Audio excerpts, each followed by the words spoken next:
Hello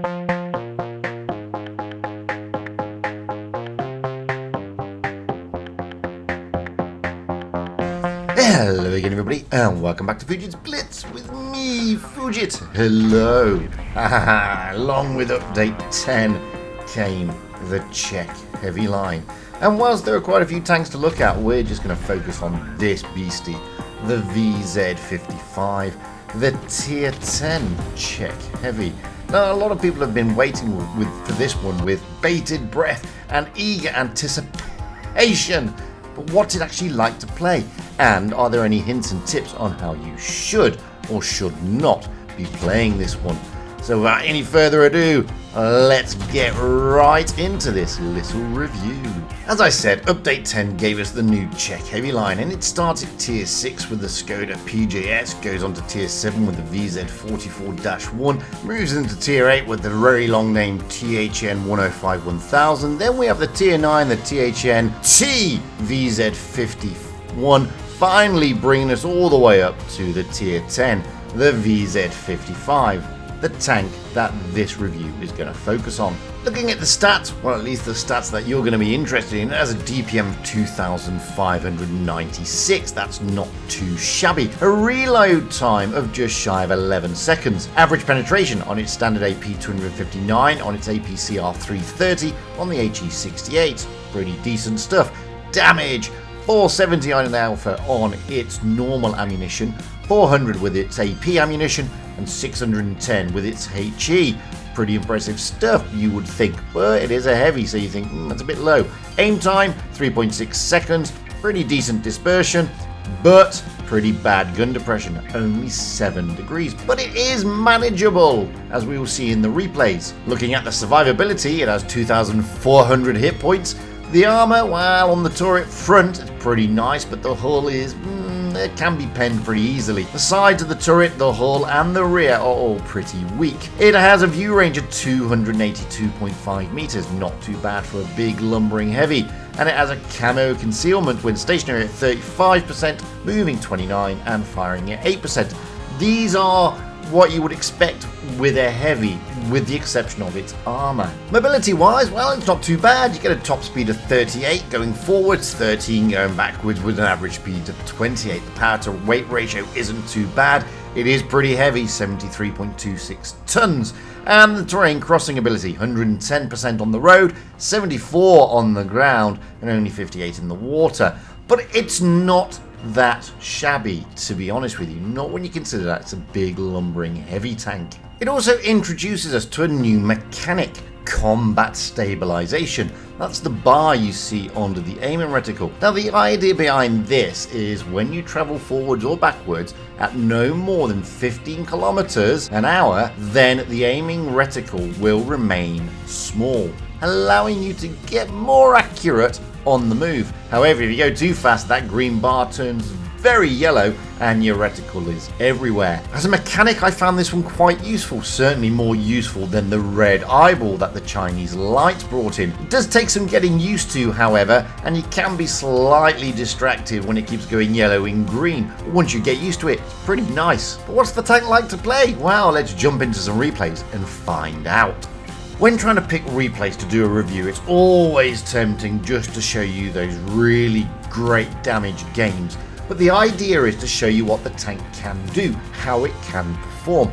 So I picked 2 replays which will do exactly that. This one here on Halas, where we are going to be effectively just holding a line. Now, as I said in the intro part, the armour of this tank isn't exactly the best. In fact, it's a little bit weak.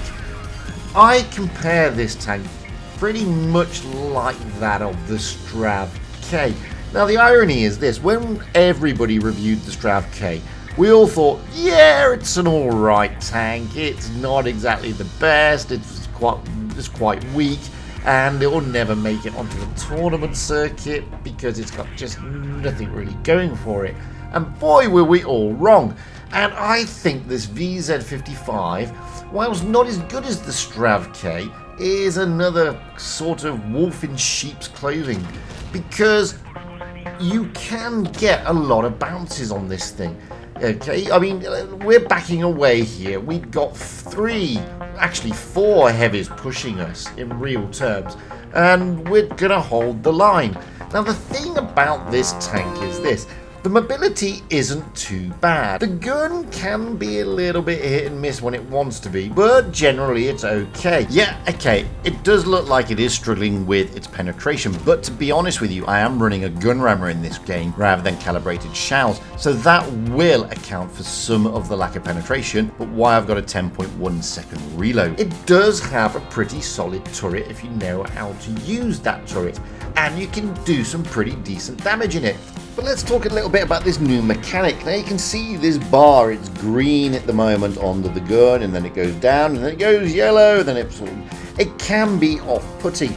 And I know this is just my perception, it seems a little bit better off if you are actually moving just ever so slightly, because it seems that the reticle goes a little bit smaller than if you're just stationary.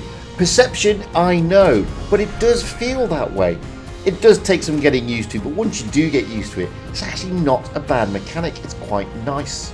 But as you can see here, I mean, we've only dished out 1500 damage, we bounced 1060. These aren't big bounces, to be fair, I have to agree with you on that point, but it just goes to show that you can get the bounces on this tank. Okay, I've had to use a lot of Pramo, but you're still going to be able to do some decent damage, and you can do some nice things in this tank. It's not sort of all doom and gloom, if I'm being honest with you. I mean, we churn out 2,335 here, we bounce 1,060, but we held the line, and that's what you can do in the tank. As I said, the penetration sometimes is a little bit meh, sometimes the gun isn't as accurate as you would like it to be, but as a tank, it's not too bad. We went on to win that game. Okay, we didn't set any records. We got a 3rd class and we survived, but that's okay, we won. This game, however, goes to show what you can do in the tank. Once you get used to it, you can get those good penetrating shots without having to keep jumping over to use your Pramo. You can hold a decent line, as we just saw in the last game. And like I said, to me, it's a bit like a Czech K, this one.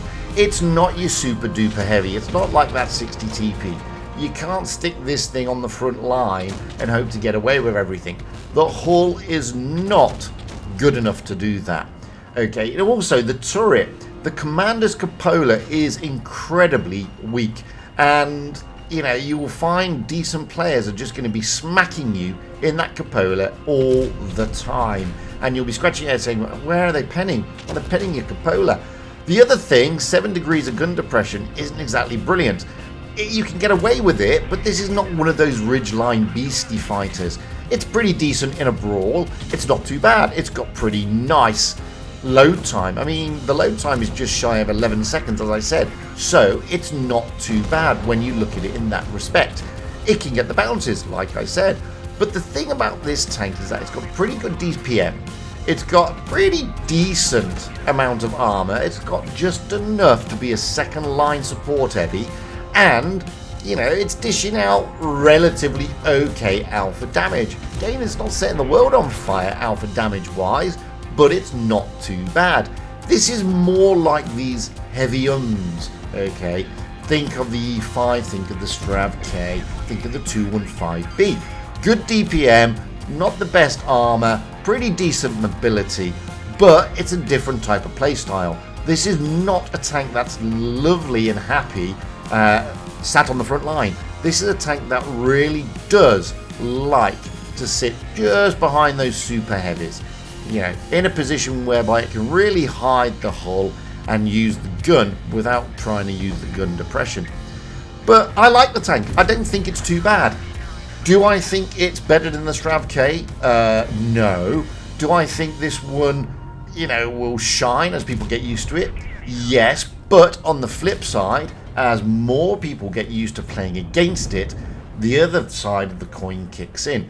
They will know where to pen it, they'll know its weaknesses, and they'll understand it. The tank itself, however, is not too bad. I think it's rather balanced, and it's a good addition to the tech tree lines. So there you go. And look, we got a mastery there. Woohoo! Very happy about that. Anyway, that has been my take on the VZ55. I've been Fugit. By all means, comment on everything below, because at the end of the day, that's what it's all about. You commenting and letting us know what you think. And until the next time, stay safe out there, have fun on the battlefield, and happy tanking, because that is what it's all about, guys. Having fun and being